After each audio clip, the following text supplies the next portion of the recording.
소고기라는 재료가 단백질 함량이 높은 재료니까 한 번에 너무 많이 먹지 말아야지 라는 생각을 가지시는 게 제일 중요해요. 칼륨 함량이 너무 높은 거를 반드시 피해야 되는 경우라면 안녕하세요. 영양학 박사 그레이스입니다. 편의점이나 이런 데 가보거나 죽 같은 거 팔 때 기본적으로 나오는 게 소고기 야채죽이잖아요. 왜 사람들이 그런 거를 먼저 사는지, 마트나 이런 곳에서 왜 많이 파는지 좀 궁금한데, 소고기 야채죽의 조합이 환자분들한테 좀 좋은 음식인가요? 그 예로부터 죽이라고 하면 사실 뭐 아플 때 먹는 음식이라는 인식이 강했잖아요. 네. 그래서 일단은 소화가 잘 돼야 된다. 몸에 좋은 재료가 조합돼야 된다. 뭔가 먹고 기력이 났으면 좋겠다. 그런 대중들의 바람이 있는 메뉴였을 것 같아요. 그래서 소고기 야채죽도 보면 소고기는 단백질이 충분한 고급 재료고 소고기에 없는 비타민, 미네랄 같은 거는 야채가 많이 가지고 있으니 둘의 영양학적인 조합은 사실 굉장히 좋죠. 그리고 쌀이랑 같이 끓여낸 요리가 이제 죽이니까 단백질, 비타민, 미네랄, 또 한국인에서 밥상에 빠질 수 없는 쌀까지 딱 조합이 된 삼박자가 맞는 메뉴죠. 그럼 이 소고기랑 야채를 넣으면 어떻게 영양 균형을 맞출 수 있는지, 특히 시니어한테 어떤 도움이 되는지 좀 네. 구체적으로 좀 말씀해 주시면 좋을 것 같아요.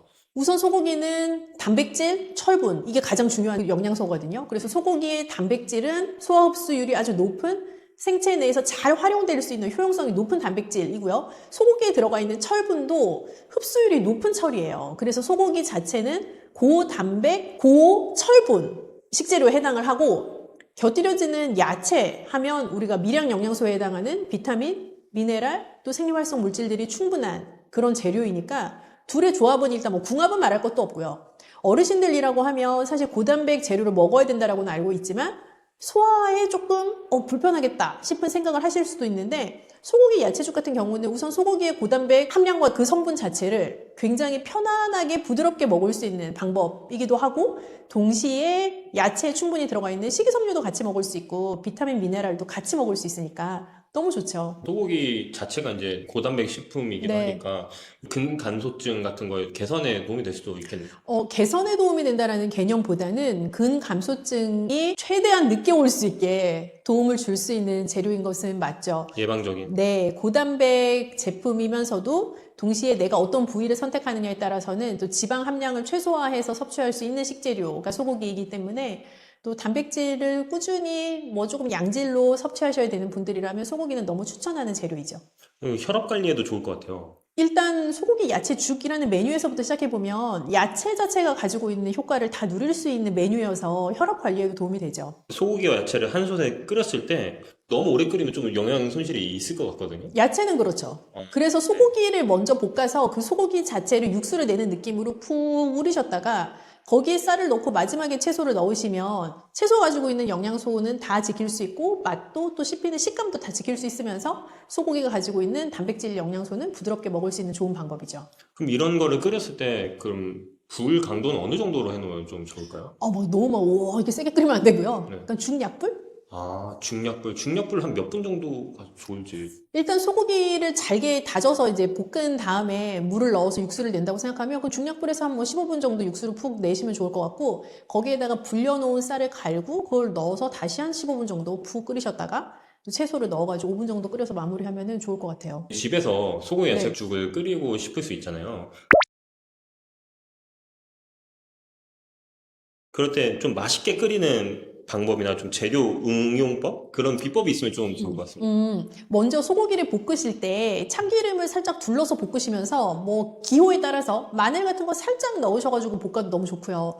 그리고 일단 소고기에 육수를 내는 게 얘는 사실 맛의 핵심이기 때문에 중약불로 뭉근하게 끓여서 소고기의 맛이 육수에 충분히 우러나도록 한 다음에 쌀과 채소를 넣으시면 좋은데요. 소고기 간 하듯이 국간장 같은 거 넣으셔도 너무 좋아요. 그리고 맹물을 넣지 않고 육수를 넣으셔도 되고요. 멸치 육수 같은 거요. 야채는 어떤 걸 넣으면 좋을까요? 뭔가 제한 사항 없이 그냥 기호에 따라 넣으셔도 좋은데 우선 소고기 자체가 그냥 짙은 갈색이잖아요. 그래서 색깔을 좀 예쁘게 맞춰줄 수 있는 거면 더 우리가 보기에도 좋겠죠. 그래서 당근 같은 것도 추천이고 단호박, 애호박 같은 선명한 색깔을 가지고 있는 채소류들 다 추천이고요. 양파나 버섯 같은 것도 너무 좋고요. 파프리카 막 이런 것도 괜찮을까요? 색깔상으로는 예쁜데 어울릴까 싶습니다만은 죽에다가 잘 넣지는 않는데요. 근데 애들 이유식 할 때 좋아요. 그러면은 이런 소고기 야채죽도 이제 네. 적정 섭취량이 있을 것 같아요. 네네네. 네, 네, 한번 말씀해 주시죠. 우선 소고기 야채죽에서 제가 생각할 때 핵심은 소고기 대 야채가 1대2라는 거예요. 소고기가 1만큼의 분량이 들어간다면 야채는 2만큼의 분량을 넣는다라고 생각을 하시면 밸런스가 맞을 것 같은데 왜 이걸 강조해서 말씀드리냐면 보통 소고기 야채죽 끓인다 하면 야채는 그냥 지나가는 양만큼 넣으시고 막 소고기 이만큼 넣으시는 분들 계시거든요. 근데 그렇게 하면은 소고기의 맛은 강력할지 모르지만 뭐랄까요? 입안에서 씹히는 느낌도 소고기만 굴러다니고 먹고 나면 약간 느끼할 수도 있고 또 어르신들한테는 이게 너무 과량의 단백질일 수도 있어요. 그래서 소고기는 한 50g 정도 넣는다라고 하면 야채는 한 100g 정도 되게 1대2 정도의 중량을 지켜주시면 영양 밸런스 참 좋은 죽이 될 것 같아요. 그럼 이 소고기 야채죽 같은 경우는 또 연골 건강에도 좀 좋을 수 있겠네요. 뭐 그럴 수 있죠. 여러 가지 영양 밸런스가 좋은 또 미량 영양소도 같이 먹을 수 있는 메뉴이니까 너무 좋죠. 그러면은 마지막으로 이 소고기 야채죽을 많이 드시고 싶어 할 것 같아요. 이거 보고 나서. 근데 신장에 좀 그 관심 있는 분들한테 좀 주의사항이 있으면 말씀해 주시면 좋을 것 같습니다. 우선 소고기라는 재료가 단백질 함량이 높은 재료니까 한 번에 너무 많이 먹지 말아야지 라는 생각을 가지시는 게 제일 중요해요. 그래서 반근의 소고기를 사시면 제가 6등분을 하시면 좋겠다라고 말씀을 드렸는데 그럼 이제 한 조각이 50g 정도 되거든요. 그 정도의 양을 그냥 드신다라고 생각을 하시면 적절하다라는 생각이 들고요. 야채도 칼륨, 고칼륨 혈증처럼 칼륨 함량이 너무 높은 거를 반드시 피해야 되는 경우라면 데쳐낸 야채를 가지고 썰어서 죽을 조리하시면 더 좋아요. 그 데쳐낸 야채들도 시간이 지나면 부패하기가 좀 쉽지 않나요? 그럼 바로 죽을 끓여서 드시는 거니까 너무 오래 보관하실 수는 없죠. 근데- 죽을 끓여가지고 냉동하시는 건 괜찮아요, 오히려. 쌀은 그럼 어느 정도까지 갈면 딱 좋을까요? 안 갈아도 죽을 끓이는 데는 아무 이슈가 없고 오히려 더 입안에서 이렇게 좀 뭐랄까요 가득 씹히는 죽을 좋아하시는 분들은 갈지 않은 쌀로 하셔도 되고요. 근데 소화 흡수율을 더 높이고 더 부드럽게 넘어가는 죽을 만들고 싶다 하시면 불려놓은 쌀을 좀 믹서기에다가 바짝 가시면 되고 나는 중간 정도 식감이 좋아 그러면 쌀알이 한 반 정도 될 때까지만 가셔도 되고요. 그건 정말 개인 취향입니다. 근데 신장이 안 좋은 분들은 좀 더 많이 가면 좋을까요? 꼭 그런 건 아니에요. 흰 쌀이기만 하면. 흰쌀이기만 하면 네. 되는 거예요.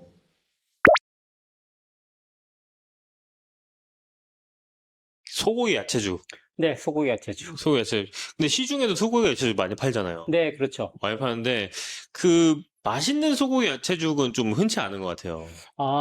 이게 맛있게 하려면 많이 넣어야 돼요.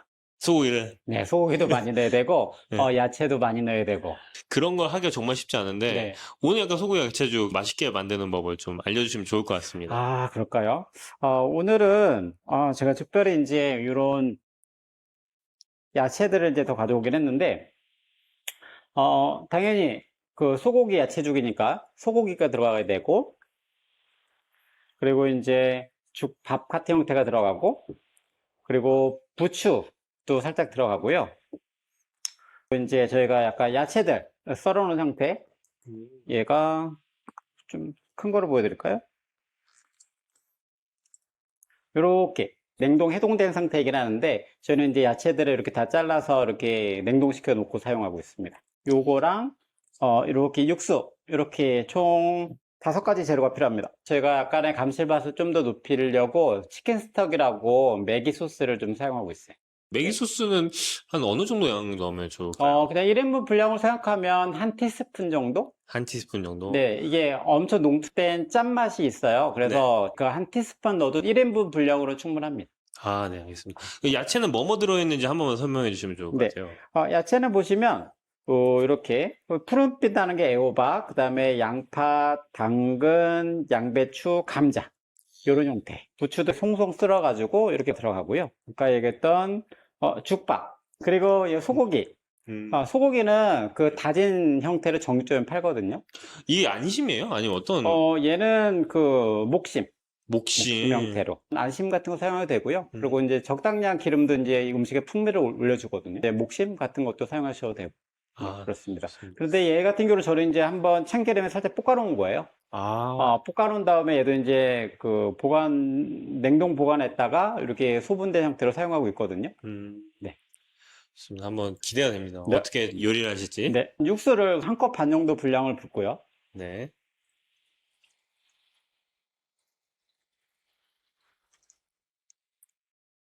그리고 야채를 한 반 컵 정도 분량.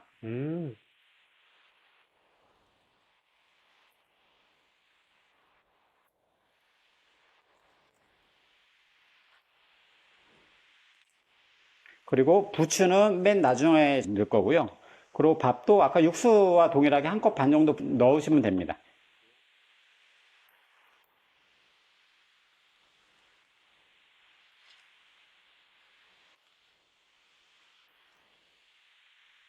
그리고 고기는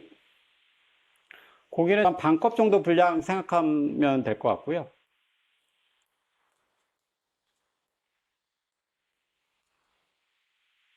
네, 이렇게 하고 약간의 윤기와 향과 내기 위해서 참기름을 살짝 더 붓고요.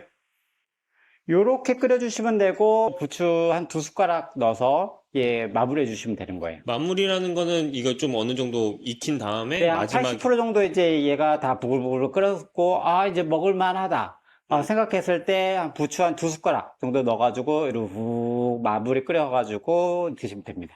불은 어느 정도 세기로 하면 좋을까요? 중간 약불로 생각하시면 돼요. 너무 세면 얘가 이제 수분이 너무 다 날아가서 애매한 죽이 나올 수 있거든요. 네. 차라리 중간보다 낮은 약불 상태에서 은근히 이렇게 끓여주시면 늦어도 한 6분, 7분이면 다 끓을 것 같은데요. 아, 네, 좋습니다. 이거 정말 좋은 노하우를 좀 많이 알려주신 것 같은데 되게 간단한 보여도 네. 실제로 먹으면은 셰프님이 해주신 맛이랑 다를 수도 있을 것 같아요. 그렇죠. 그럴 때는 제가 봤을 때 아무래도 이게 오리지널을 좀 한번 맛보고 해보는 게 좋을 것 같은데. 그렇죠. 네. 여기서 한번 먹어보면 좋을 것 같거든요, 제 생각에는. 네네네네. 강원도 원주에 있고요. 네. 원주 내에서도 혁신도시 내에 아, 위치하고 있습니다. 여기 죽집 이름이 뭔가요? 태평죽이라고 합니다. 태평주. 네. 아, 여기 찾아오려면 원주로 오면 되고. 네네네네. 배달도 혹시 되나요? 네. 배민과 쿠팡 이츠 네. 전화 주시면 포장 주문되고 네. 매장도 깨끗하거든요. 오셔가지고 식사하셔도 되고요. 오리지널 한번 맛보러 한번 네. 와보도록 하겠습니다. 감사합니다. 네.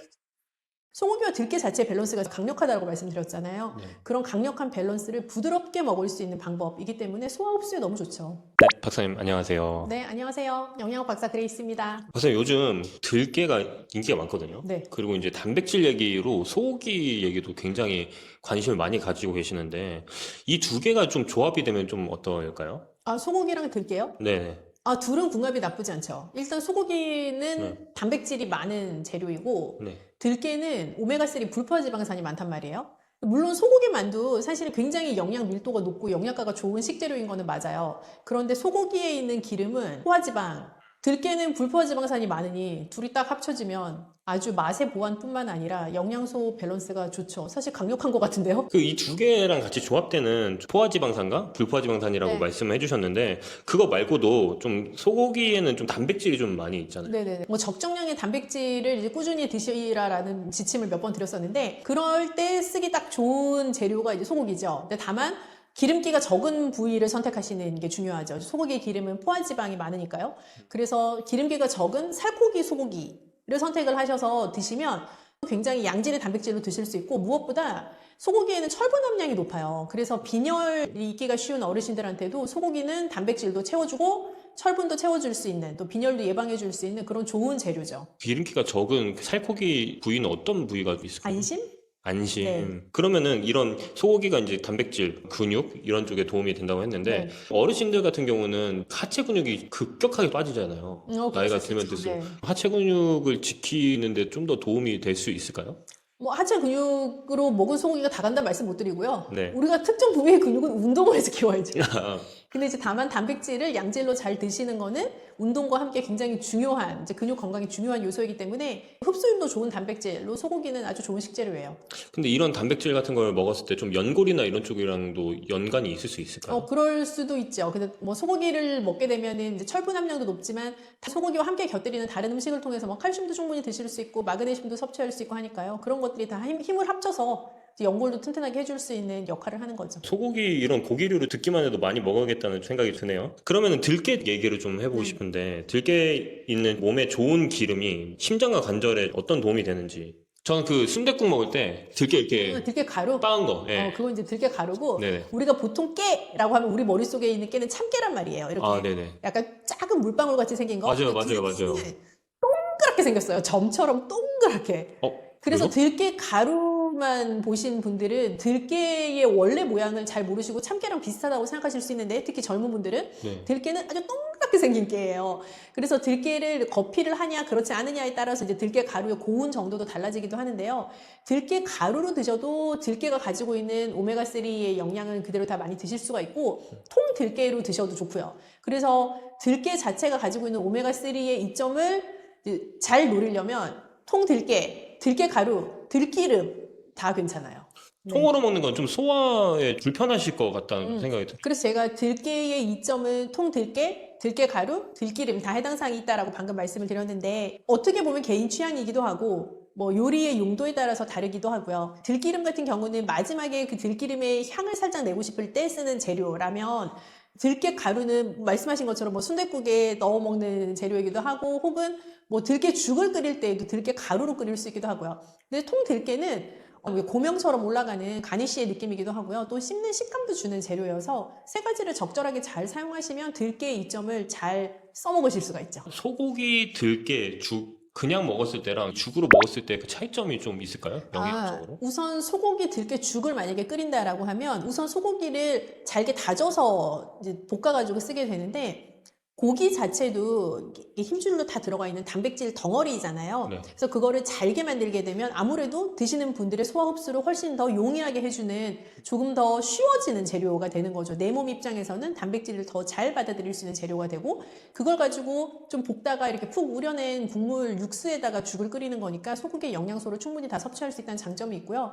들깨 가루를 같이 넣어서 죽을 쓰든 아니면 통 들깨를 이용을 하시든 소고기와 들깨 자체의 밸런스가 제가 아까 강력하다고 말씀드렸잖아요. 네. 그런 강력한 밸런스를 부드럽게 먹을 수 있는 방법이기 때문에 소화 흡수에 너무 좋죠. 들은 걸로 봤을 때는 소고기죽 할 때는 소고기를 좀 이렇게 잘게 썰어서 하신다고 했는데 거의 다진다시피 해야죠. 다지다시피 네.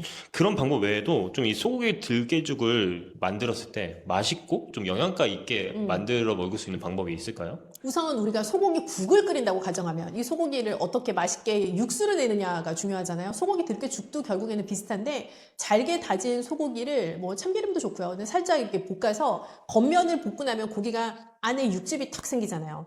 그 상태에서 물을 부어서 다진 소고기에 육수를 낸다라는 생각으로 하시다가 뭐 불려서 갈아놓은 쌀 넣어서 푹 약불에 끓여내고 거기에다가 들깨가루 같은 거 추가하셔가지고 들깨 향과 영양소를 딱 넣으시면 완벽하죠. 넣는 순서도 소고기를 먼저 넣고 물 네. 넣고 쌀 갈은 걸 넣고 마지막에 들깨가루 네, 들깨가루 넣으시고 그렇게 하면 좋죠.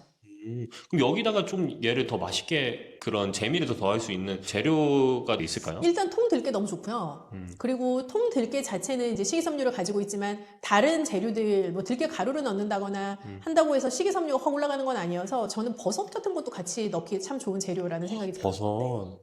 버섯. 식이섬유 추가할 수 있고 좀 향미도 더 얹을 수 있고요. 마늘이나 파 같은 건 어떤가요? 마늘이나 파도 뭐 소고기 볶을 때 같이 넣으셔도 좋고 조금 더 향미를 가미해주는 효과는 충분히 있다라는 생각이 들고요. 파보다는 마늘 낫지 않을까 싶어요. 간 할 때는 어떻게 하면 좋을까요? 소금을 넣으면 좋을까요? 아니면 소금도 괜찮고 근데 소고기 자체가 가지고 있는 감칠맛이 있으니까 그 감칠맛을 더 올려주려면 뭐 국간장으로 살짝 간을 하셔도 좋아요. 약간 소고기 국 끓일 때 뭘로 간하면 맛있지? 라고 생각해 보시면 그거랑 비슷한 원리라고 생각하시면 될 것 같아요. 아, 그렇군요. 한번 기대가 됩니다. 어떤 맛일지. 그럼 소고기 들깨죽을 먹을 때 하루에 적정량이나 좀 주의할 점이 있으면 좀 설명해 주시면 좋을 것 같아요. 우선 소고기는 고단백 재료잖아요. 그래서 한 끼에 너무 많은 단백질을 먹지 않도록 한다라는 그 대원칙 하에서 생각해 보면 소고기를 뭐 한 번에 소고기 죽 끓일 때 내가 한 번 먹는다라는 전자에서는 한 공기에 한 50g 정도의 소고기가 들어가도록 하면 좋겠다라는 생각이 들고 들깨도 불포화 지방산이 많은 좋은 식재료인 것은 맞지만 몸에 좋다고 해서 너무 많이 드시면 속이 아프거나 배탈이 날 수가 있는 재료예요. 그래서 정해진 양만큼을 적절하게 드시는 게 가장 핵심이죠. 마지막으로 좀 이런 신장에 관심이 있는 분들한테 이거 네. 소고기 들깨죽 섭취 주의점 이런 거를 말씀해 주시면 좋을 것 같습니다. 이건 여전히 소고기의 단백질의 문제라고 생각을 하는데 이제 단백질을 너무 많이 드시면 안 된다. 그리고 단백질을 하루에 드실 양을 서너 번에 나눠서 드셔라 라는 이 두 가지의 원칙이 좀 지켜져야 되는 메뉴에 해당을 해요. 그래서 소고기를 우리가 뭐 반근 정도 사면 300g이잖아요. 그래서 한 번에 내가 50g씩 먹어야지라고 하면 반근 사서 6등분 하면 되거든요. 무슨 말인지 이해되셨죠? 그러면 그 6등분씩 한 그 다져놓은 소고기를 그러면 한 번에 내가 어느 정도 양을 먹으면 되겠구나라는 게 머릿속에 감이 오시잖아요. 그 정도의 양이 들어가 있는 소고기 죽을 먹는다라고 생각하시면 적정한 양이죠. 네, 셰프님 오늘 들깨 소고기죽 하신다고요? 네네, 맞습니다. 이거 어떻게 해야 되나요? 소고기 들깨죽은 너무 간단해요. 물을 한 1컵 반 정도 부으세요. 바지락 육수도 있고, 네. 사골 육수도 있고, 멸치도 있고. 이런 다행이네. 경우는 어떤 육수를 넣으시나요? 소고기 들깨죽 같은. 저기는 이제 사골 육수를 넣고, 약간 원재료에 약간 어울리는 걸 좀 생각해 보시면 될 것 같아요. 그래서 바지락 같은 경우는 대체로 다 어울리는데, 약간 이런 고소한 맛 나는 이런 것들은 사골이 가장 적당하긴 하더라고요. 치킨 소스 기억나실까요? 얘는 한 티스푼 정도에도 넣어주시고, 소고기 들깨죽이잖아요. 그래서 네. 소고기를 이렇게 저희가 볶아 놓은 게 있거든요. 볶아서 이렇게 다지신 건가요? 그래서 다진 거를 그냥 참기름에 살짝 볶아주시면 되고, 얘는 몇 그램을 넣냐 하면은 한 숟가락으로 크게 한 2개 정도 될 것 같은데요. 여기에다가 이제 밥을 넣으시면 되죠. 네. 그래서 이 상태에서 끓여주면 됩니다. 향 요소들은 맨 나중에 넣는 거예요. 그런데 얘는 제가 들기름을 처음에 살짝 넣는 이유는 네. 약간 엉겨붙는 느낌이 살짝 있어요. 기름을 어떤 무조림을 할 때나 어떤 조림 같은 걸 할 때 기름을 먼저 넣게 되면 이 원재료들을 살짝 이렇게 어우러지고 조화롭게 하는 뭔가 설명하지 못할 비법이 있습니다. 네. 끓이고 있는 건 한 중불에 하신 건가요? 네, 우선은 끓을 때까지는 좀 센 불로 했다가 한 중간불로 계속 끓이시면 될 것 같고. 한 5분 정도 하면 될까요? 네네네. 죽밥을 해놨다고 했잖아요. 네. 죽밥을 해놓은 상태이기 때문에 5분이면 되는 거예요. 근데 집에 만약 밥을 한다. 밥을 하면 좀 시간이 걸려요. 한 15분 정도? 그러면 물량을 더 높여야 되기도 하고, 그래서 죽밥을 한번 다 만들어 놓으면 이렇게 이제 한번 끓이기만 하면 되니까. 그리고 이제 밥 농도는 끓이다 보면 좀 묽다 싶으면 이렇게 한 숟가락 더 넣어도 되고. 마지막에 보니까 들깨 가루를 넣으시고 그 들기름을 넣으시고 통들깨를 넣으셨던 것 같은데. 네, 맞아요. 저희가 이제 들기름, 향미에 대한 것들은 맨 나중에 넣는 게 가장 좋거든요. 이게 조리를 하다 보면 향은 다 날아가요. 그래서 이제 아까 들기름을 제가 1차에 잠깐 넣었던 것들은 죽에 대한 조화로운 어우러짐을 넣은 거고, 마지막의 향은 드실 때 이제 고소한 향미가 일어나서 뭔가 식욕과 감칠맛에 대한 것도 더 올라올 수 있게 넣은 거고, 그리고 이제 통들깨, 얘는 살짝 씹히는 것도 있기도 하고 고명이거든요. 근데 고명이라는 것들은 이게 어떤 의미가 있냐면 이 음식이 당신을 위해 준비된 음식이라는 걸 뜻하는 거예요. 그래서 이제 고명을 올려준 거죠.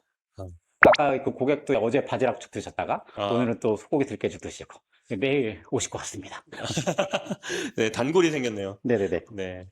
네, 안녕하세요. 저희는 즐겁게 잘 걸으실 수 있도록 어르신들을 도와드리는 주식회사 튼튼한 거북이 대표 최진석입니다. 즐겁게 잘 걷게. 대표님을 만나면 즐겁게 잘 걷게 될 수 있는 건가요? 네, 맞습니다. 저를 보시기에는 실제로 만나기엔 굉장히 어려울 수도 있어요. 하지만 유튜브에 치시면은 저는 다 열려 있습니다. 저랑 같이 운동을 하시면은 이제 즐겁게 잘 걸으실 수 있도록 도와드리겠습니다. 네. 요즘 이제 계속 나이가 들수록 뭘 먹으면 소화가 잘 안 되는 것 같아요. 이럴 때는 뭐 소화에 좋은 이런 운동 그런 게 있을까요? 소화에 좋은 운동은 많습니다.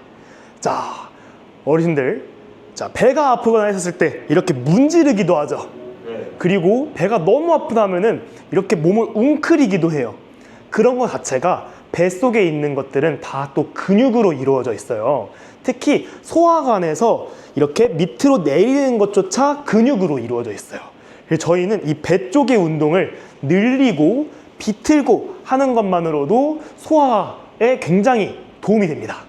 비틀고 이런 운동 같은 걸 하면은 평소에 내가 소화가 안 되던 것도 소화가 되게 하는 그렇게 바뀔 수도 있나요, 몸이? 네, 소화를 도와드려요. 이런 근육이 있잖아요. 음식물이 이렇게 내려갑니다. 근데 이제 이게 이렇게 내려보내는 거예요. 근육은 이렇게 있고 이렇게 내려가는 게 아니라 근육이 내려보내는 거예요. 그러다 보면 이 근육을 더 잘 쓰게 만드는 게 중요한 거예요. 그래서 배 쪽에 있는 이런 근육들을 늘리고 비틀고 해야지 얘네들이 더 잘 내릴 수 있게 만들어주는 거예요. 그러면은 근육이 뭐 복근, 뭐 허벅지 근육 이런 것만 있는 게 아니라 소화 근육이라는 게 따로 있는 걸로 제가 느껴져요. 네, 맞습니다. 자, 근육은 우리 몸에 이렇게 나와 있는 것만 근육이 아니에요. 자, 침을 삼키는 것도 여기 안에 있는 근육들과 목 근육들이 움직이고요. 그리고 안에 있는 장기들도 소화시킬 때도 이렇게 움직이면서 소화를 시키는 거예요. 그래가지고 저랑 같이 이렇게 운동을 하다가 갑자기 트름을 하시는 어르신들이 굉장히 많아요. 저는 트름보다는 방구가 자주 나올 때가 있는데 그런 것도 근육이랑 관련이 있는 건가요? 네, 맞아요. 방귀가 갑자기 팍 난다 하면은 관략근이 약하다 이런 얘기를 하잖아요. 결국에는 모든 활동들이 이 근육에서부터 나오는 거예요. 그래서 우리는 이 소화 그리고 배출 이런 것까지 다 잘하려면은 배를 잘 움직여야 되고 그리고 운동을 잘 해야 돼요. 이렇게 운동을 잘 하게 되면요, 혈액순환이 되면서 이 소화기관을 촉진시키기도 해요. 그러다 보니까 운동도 결국에는 소화에 엄청 많은 도움이 됩니다.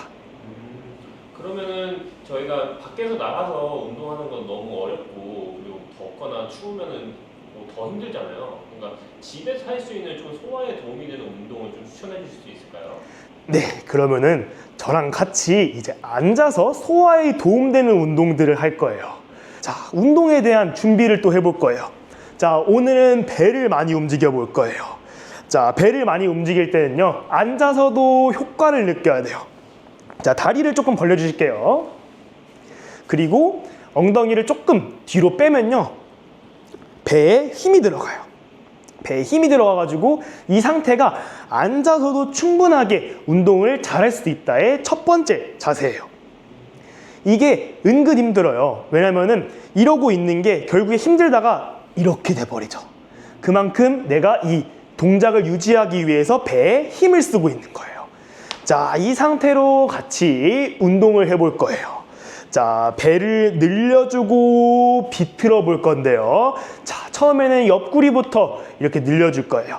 자, 처음에는 이렇게, 자, 이쪽으로 팔을 쭉쭉 해서 옆구리를 늘려줄 거예요.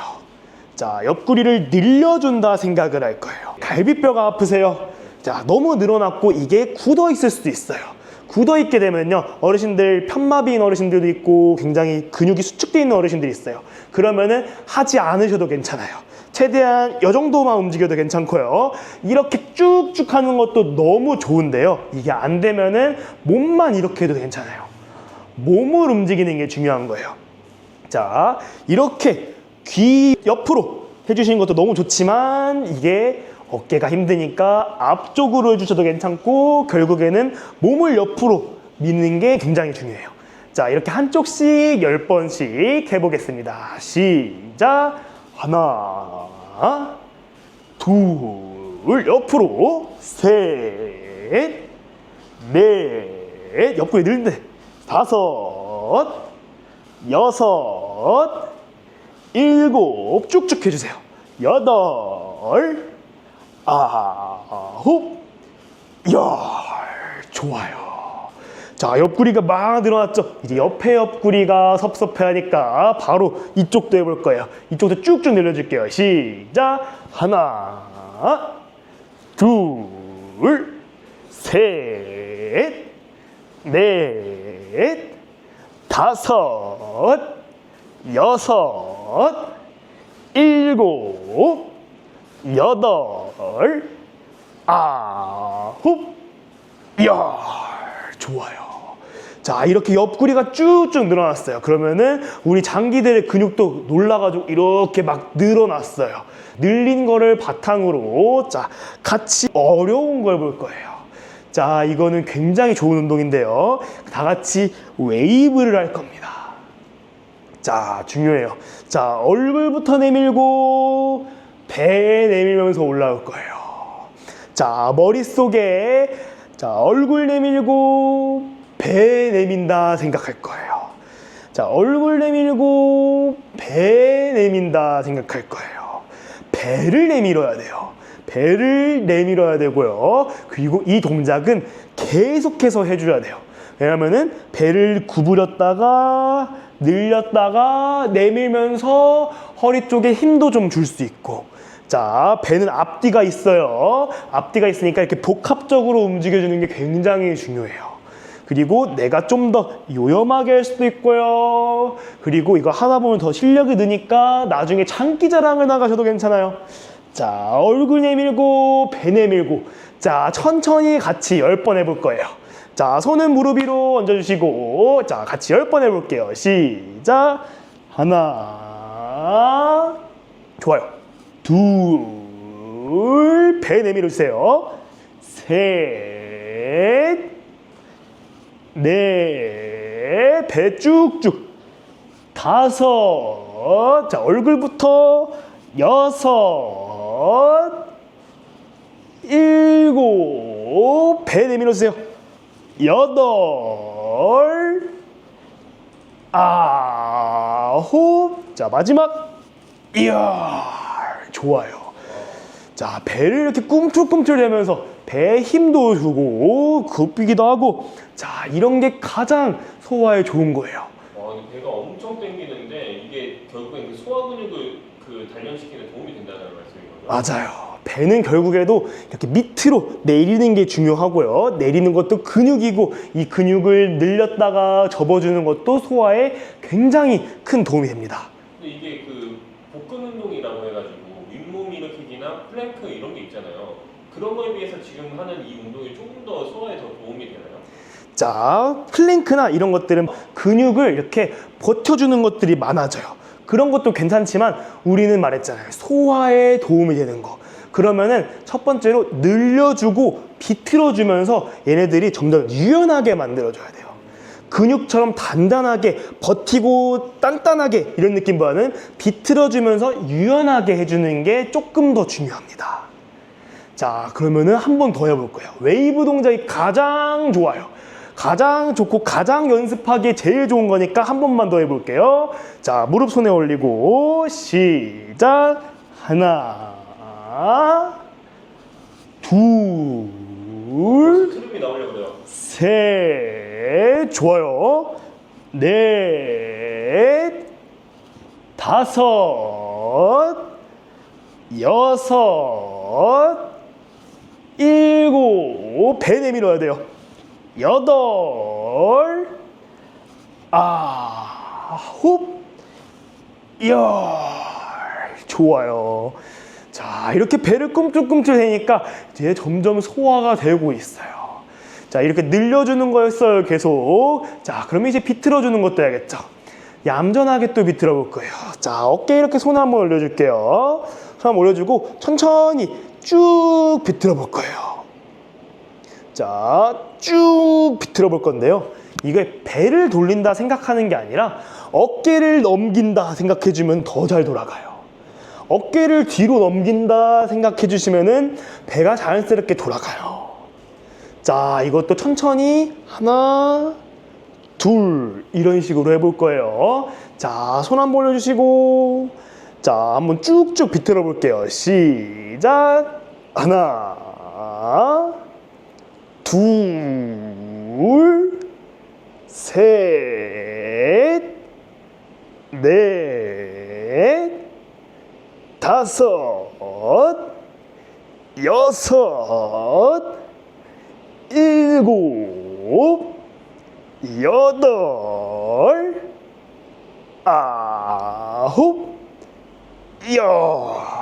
좋아요. 자, 이렇게 비트는데 생각보다 힘들어요.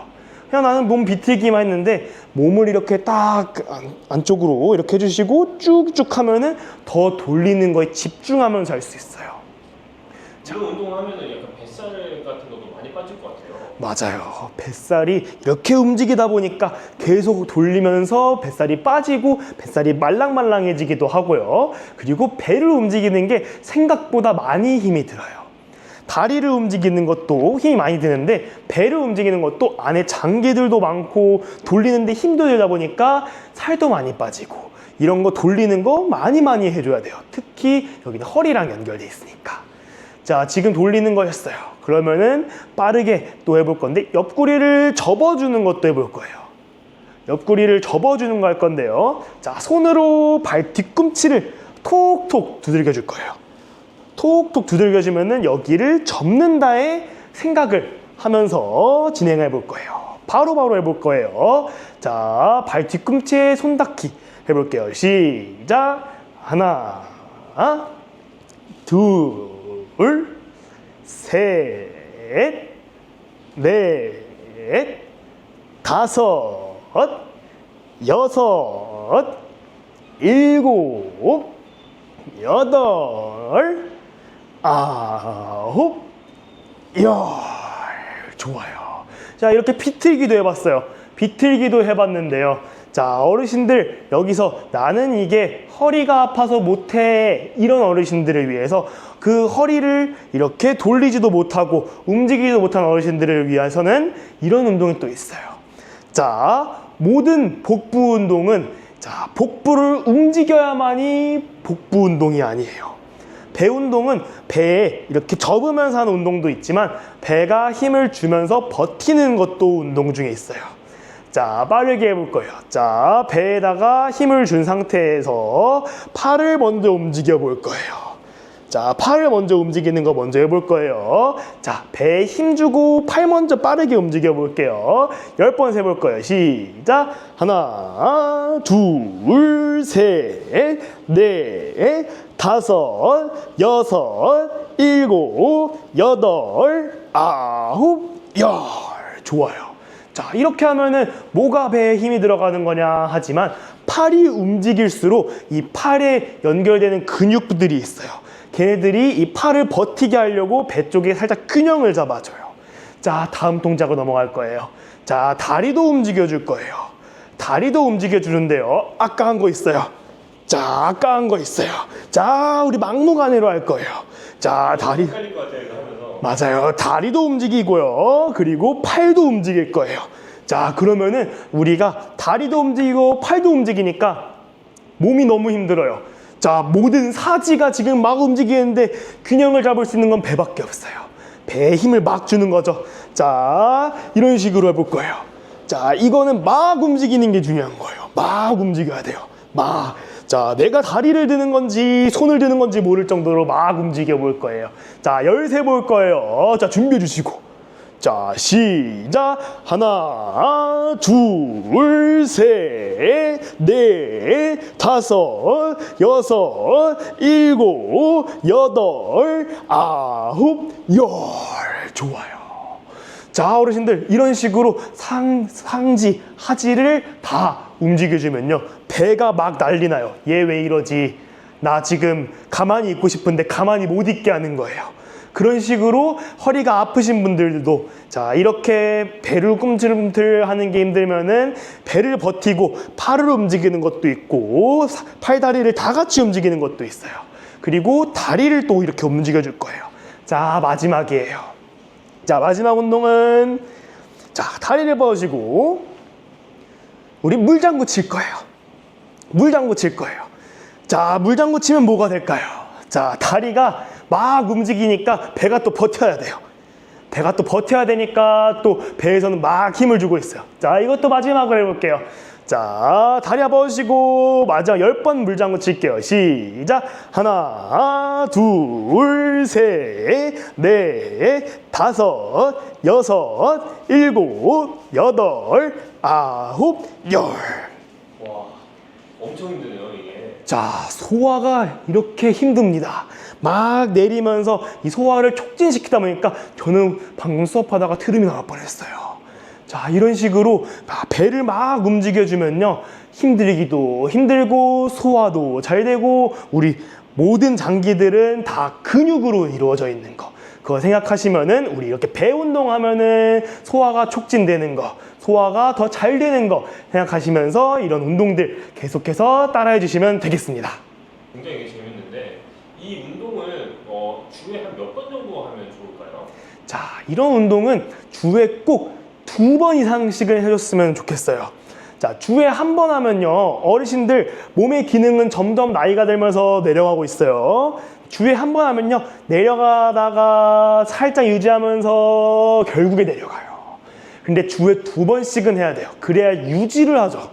유지를 하고 어떻게 올라갈 수도 있어요. 주에 한 번씩은 결국에는 다시 몸이 기능적으로 안 좋아지기 시작해요. 그러다 보니까 주에 2번 이상씩은 이런 운동 영상들을 바탕으로 같이 운동을 해주시면 좋고, 그리고 매일매일 해주시면은 건강한 튼튼한 어르신들이 되겠습니다. 아, 네. 너무 재밌는데 그러면 이거를 실제로 영상을 보는 거 말고 선생님을 보고 이제 같이 하고 싶은데 그럴 때 어떻게 하면 좋을까요? 이 튼튼한 거북이는요, 어르신들이 모여 있는 곳 어디라면요, 저희는 방문해가지고 운동 수업을 진행을 합니다. 저랑 같이 이렇게 다 같이 운동 수업을 할 수 있어요. 아파트들이나 아니면은 등록되어 있는 복지시설에 우리 프로그램을 쓰고 싶다 하면은 이 하단에 프로그램 링크가 있어요. 저희랑 상담을 통해서 저희 강사가 갈 수 있는지 없는지를 판단을 하고 같이 운동 교실을 할 수도 있습니다. 부신 부분, 신장 부분 눌러주시고 그 다음에 순요관을 따라서 지압을 이렇게 해주시고 방광까지 내려오시면 좋습니다. 저는 귀를 통해서 건강에 대해 소통하고 있는 17년차 약사 오예서라고 합니다. 아, 네. 이 귀랑 건강이 연관이 정말 많다고 들었어요. 네. 어떤 부분이 좀 많은지 좀 말씀해 주실 수 있을까요? 네. 중국의 그 의학 고서에 보면요, 이제 귀는 단순히 소리를 듣는 기관이 아니고 우리 몸 전체를 반영하는 부분이라고 이렇게 설명이 되어 있거든요. 그런 것처럼 우리 인체의 축소판이라는 표현을 합니다. 그래서 이 귀를 이렇게 살짝 이렇게 뒤집어서 보면요, 머리부터 여기는 이제 척추뼈, 그 다음에 여기는 하체고요, 여기는 심장하고 폐, 그 다음에 이 부분은 소화기, 이렇게까지 우리 몸 전체가 귀에 다 들어있다, 이렇게 보실 수 있습니다. 저도 그렇고 제 주변에서 이제 신장에 대해서 관심이 정말 많아요. 네. 귀랑 신장이 관련이 있을까요? 귀는 신장이 반사되는 곳이라고 얘기를 하거든요. 근데 또 신장은 발에도 반사가 됩니다. 발이요? 예. 오. 많이 걸었을 때가 아닌데도 이제 발바닥이 아프거나 그런 느낌이 들 때 신장이 좀 무리하고 있지 않을까? 이런 생각을 또 해볼 수가 있어요. 그래서 귀하고 발, 이 부분이 신장 건강과 관련이 많기 때문에 오늘은 이 두 부분에 대해서 같이 좀 말씀을 드리려고 합니다. 아, 제가 듣기만 해도 되게 신박한 말씀이신 것 같은데, 그럼 발이랑 신장에 관련이 있다면 좀 등산하거나 뛰거나 이런 사람한테 신장이 안 좋아질 수 있다는 건가요? 반대라고 생각하시면 돼요. 신장이 안 좋은 분들은 발을 자극을 해줘서 신장 건강 관리를 할 수 있다, 이렇게 보시면 됩니다. 힐을 신었다, 발이 너무 피곤해진다, 좋을까요? 좋지 않죠. 물론 그렇게 하면 신장이 망가진다, 이 뜻은 아니지만 우리가 불편한 신발을 오래 신어서 발을 괴롭히면 건강에 좋지 않다는 거를 알 수가 있죠. 아, 그러면은 불편하지 않은 신발을 신고 좀 오래 걸어주는 게 신장에 좋을 수 있다는. 네, 그러니까는 맨발 걷기 하시는 분도 많으실 거고, 황토길 걷는 것들이 한때 유행을 해서 많은 분들이 좀 경험을 해보셨을 텐데요. 그렇게 발을 지압을 해주는 게 우리 건강을 관리하는 데 도움이 되는데요. 반사학 중에 하나로 이제 귀 반사학이 이혈요법인 거고요. 발 반사학도 존재를 합니다. 그래서 발의 특정 부분들을 지압을 했을 때 우리 몸의 건강을 관리할 수 있는 그런 방법들이 또 있습니다. 아, 그럼 귀에서 어느 부분을 좀 자극을 해주면은 신장에 더 좋을 수 있을까요? 네, 그래서 사실 신기능이 약해지신 분들은 몸 전체에서 지금 해독이 일어나지 않고 독소가 많은 상태일 때 그렇게 되거든요. 신장에 해당되는 부분은 이 부분에 있어요. 여기 요 귓바퀴 안쪽에 있고, 그 다음에 요 아랫부분, 여기 아랫부분에 이제 존재를 하거든요. 근데 그것뿐만 아니고 해독에 관여하는 간이라는 장기가 있죠. 그래서 간 쪽도 같이 해주시는 게 좋다고 생각을 하고요. 순환이 돼야지 독소가 잘 빠져나가거든요. 그래서 림프 쪽 이 부분도 같이 지압을 잘 해주시는 게 좋다고 생각을 합니다. 아, 네. 아, 정말 신기하네요. 그럼 발 쪽은 어떻게 하면 좋을지 한번 설명해 네, 주실까요? 용천열 쪽을 꾹꾹꾹꾹꾹 눌러주시고요. 그 아래 신장 부분, 여기는 이제 부신이랑 이제 신장이 있어요. 부신 부분, 신장 부분 눌러주시고, 그 다음에 순요관을 따라서 지압을 이렇게 해주시고 방광까지 내려오시면 좋습니다. 부신, 신장, 순요관, 방광이 신장 하나에 다 연관이 있는 건가요? 예, 신장이랑 관련된 부분이에요. 이제 부신은 신장 위에 이렇게 붙어 있는 곡갈 모양의 장기거든요. 그리고 요 위에 이렇게 존재를 하고요. 그 다음에 순요관은 이제 이 신장에서부터 걸러진 수분들이 내려와서 방광에 모여서 배출이 되게 되죠. 아. 이걸 하나로 보시면 좋아요. 그래서 같이 지압을 해주시면 됩니다. 아 근데 지금 제가 보면서 좀 네. 신기한 게 지금 그 손으로 하지 않으시고 지금 뭘로 아, 하신 건가요? 네네. 아, 사실 뭐 손으로 하실 수도 있는데요. 여기 제가 평소에 잘 사용하는 괄사거든요. 이 괄사의 끝으로 해서 지압을 해주시면 훨씬 효과가 좋아요. 아. 얘는 이제 성분 자체가 항산화 미네랄이기 때문에 이걸로 지압을 해주시는 것도 도움이 되는데 이거 자체로 이렇게 피부에 닿게 해주는 것 자체가 작용을 하기 때문에 저는 이걸로 한번 시범을 보여드려봤습니다. 방금 말씀하실 때 그 미네랄 성분으로 되어 있다고 말씀하셨는데 미네랄이 발에도 들어갈 수 있는 건가요? 피부로도 어느 정도 흡수가 되는데 사실 영양 상담을 할 때 신기능이 약해지신 분들한테 미네랄을 섭취하게 하는 게 조금 필요하지만 잘 권하지 못하는 경우가 있어요. 신기능이 아예 떨어지신 분들한테는요. 그래서 그럼 조금이라도 도움이 되는 방법이 뭐가 있을까 했을 때는 이제 항산화 미네랄 성분으로 발 지압을 해주는 것도 도움이 되겠다라고 생각을 했고요. 그래서 피부에 닿았을 때 미량이지만 흡수가 되면서 이제 이완시키는 효과, 그 혀를 자극해주는 효과 이렇게 같이 발휘할 수가 있습니다. 아 근데 제가 이 말을 듣고 좀 약간 엉뚱한 발상이 좀 들긴 했는데 이걸로 이제 피부에 좀 어느 정도 그 흡수가 되잖아요. 네. 그럼 밤에 잘 때 약간 평소에 내가 머리가 아프면 머리 위에 올려놓고 이렇게 잔다던가 하면 좀 이렇게 흡수가 좀 될 수 진짜- 있을까요? 진짜 효과 있어요. 아 효과 있어요? 아 그 효과가 네, 있나요? 그래서 제가 네. 사실은 여자분들 생리통 있으신 분도 있고 또 두통 있으신 분도 있으실 거거든요. 근데 그럴 때 얘를 그냥 이렇게 대고 있으면은 통증이 줄어들어요. 아 진짜요? 네. 이거 지금 사기 아니죠 이거? 그래서 이걸 어떻게 설명해 드려야 되지 하는데 진짜 그래요. 그래가지고 얘를 조금 온열기 형태로 만든 제품들도 있거든요. 근데 네. 그거는 뭐 일반인들한테 판매되는 제품은 아닌데요. 그런 것들로 이제 이렇게 배를 지압을 했을 때, 이 성분으로 이렇게 배를 이렇게 마사지 했을 때 통증이 가라앉고요. 또 소화도 잘 돼요, 사실은. 그래서 그런 소화도 효과도- 돼요? 네. 이거 거짓말 아니죠? 네, 근데 그런 진짜 사용해 보시면 압니다. 그래서 제 주변 분들은 이거 다 사용하고 있어요. 이거 무슨 그 파스보다 더 좋은 거 아니에요? 파스보다 더 좋죠. 이게 운동하거나 그럴 때 그 네. 약간 근육이 좀 되게 뭉쳐 있는 경우가 많잖아요. 아, 네. 이 부분도 또 하나 말씀드릴 게 있는데요. 지인분이 성지순례를 따님이랑 같이 갔거든요. 근데 거기 엄청 많이 걷잖아요. 네. 그래서 제가 걱정돼서 가실 때 이 귀지압 패치하고 요 달빛 조각 꼭 가져가라 이렇게 말씀드렸어요. 그래서 챙겨가 볼게 하고 챙겨 가셨는데 딸이 초등학생이었거든요. 근데 얼마나 다리가 아파요, 사실. 언제 그렇게 많이 걸어봤겠어요. 그래서 다리가 계속 아프다고 했을 때 지인분이 마사지를 계속 해준 거예요, 종아리를. 그랬더니 딸내미가 저한테 영상 찍어서 보내줬거든요. 이거는 치료기라고. 아, 그래서 그 영상이 제 인스타에 있어요. 그래서 이거는 치료기야. 이거 그냥 괄사 아니고 이건 치료기야. 이렇게 찍어서 보내주기까지 했습니다. 와, 이게 진짜 만능이네요. 네. 그럼 발이랑 귀를 하는 것만으로도 이 신장에 그렇게 크게 도움이 된다는 말씀이신 거죠? 신장뿐만 아니고 우리 몸 전신에 작용을 하기 때문에 건강 관리하는 데 많은 도움이 되실 거예요. 아, 네.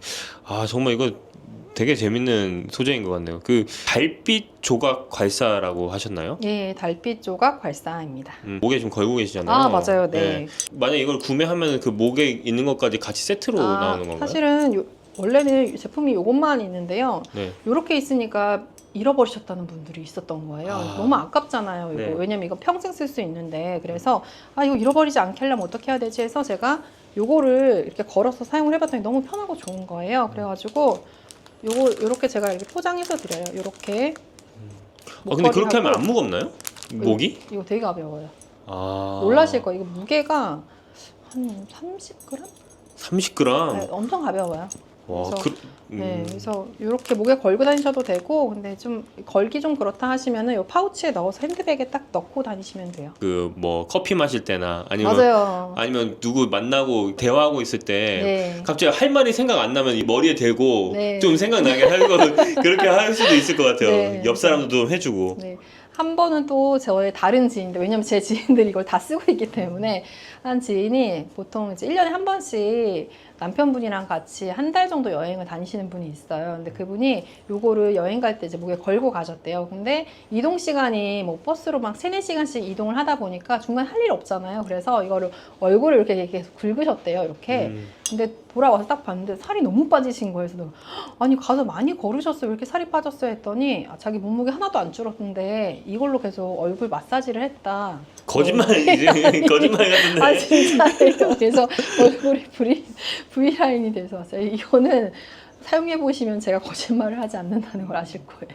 아, 그래서 그러면 여담으로 또 말씀드렸습니다. 그럼 제가 뭐 다음 영상에 한번 리프팅 되나 한번 실험해봐도 될까요? 다음 네, 영상에? 좋습니다. 아, 네, 알겠습니다. 네. 네. 한번 기대를 해보겠습니다. 네. 네. 제가 다음에는 한번 저희 발을 공개해 주실 수 있는 분을 모시고 실제 발에다 하는 방법을 좀 보여드려 볼게요. 아마 궁금해 하신 분들 있을 텐데 오늘 영상에서는 이제 따로 촬영했던 그 영상을 첨부를 해드릴 테니까 그걸로 한번 보시고요. 다음엔 직접 발에 하는 방법 보여드리면서 종아리랑 발을 같이 할 수 있는 방법을 좀 알려드려 볼게요. 아니면 제가 듣기로는 약사님이 네. 매달 그 원데이 클래스를 맞아요. 한다고 들었어요. 네. 그때 한번 발 시리즈로 한번 해볼 수 있을까요? 해드릴 수 있습니다. 매달 셋째 주 토요일 3시에 원데이 클래스를 진행을 하고 있어요. 그때 오시면 귀 지압하는 방법, 귀로 건강을 관리하는 방법과 함께 이제 요 괄사로 어떻게 발을 풀어주어서 이제 신장 기능을 조금 도움을 줄 수 있는지, 그다음에 종아리라든지 뭐 어깨라든지 이 부분해서 괄사로 이제 관리할 수 있는 방법들을 이제 매달 다른 주제로 해가지고 좀 소개를 해드려 볼게요. 사람이 많이 참여하기는 어려울 것 같아요. 맞아요. 예전에는 제가 15명까지도 받아봤는데 인원이 너무 많으면은 한 분 한 분 자세하게 좀 봐드리기가 어렵더라고요. 그래서 지금은 8명 한정해서 이제 접수를 받고 있습니다. 제가 저번에도 한번 참여해봤는데 이거 경쟁률이 꽤 셉니다. 바로 신청하셔야 될 것 같아요. 네, 그래서 사실은 이번 달 이 영상이 언제 올라갈지 모르겠지만 이번 달은 이제 자리가 없고요. 이제 다음 달에 신청을 해주시면 미리 신청하시면 다음 달에 또 참여하실 수 있을 거예요. 아, 네, 감사합니다. 네.